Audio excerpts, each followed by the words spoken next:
araw po, andito po tutur kami ni Tito Tuping dito sa kanilang neighborhood. At dito si Boyet. Hello. Ayun yung tubig na yan, no? Diyan na namin gusto i-pictorial si Boyet eh. Mamaya. Dyan. Oo. Di lang baba mamaya kunan kayo. Nung kinasal si Joyce, dyan sila kinunan ng litrato, background nila yung tubig. Oo, dyan.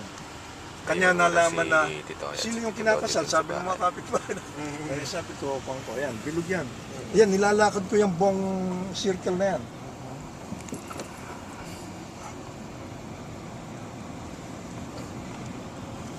Dito naglalakad si Tito At saka Tuping. maliwanag naman Merong eh, lake kasi dyan. siya may ilaw dito eh.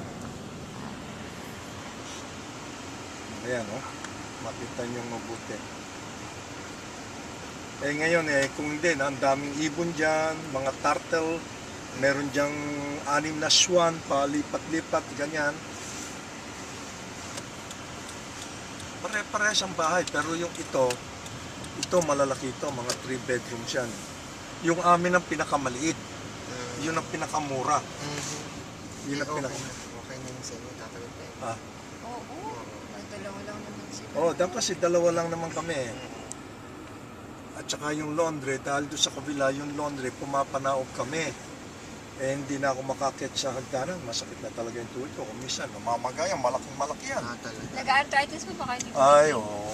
Sos Mariosa. Hindi naman gout. Eh, hindi naman.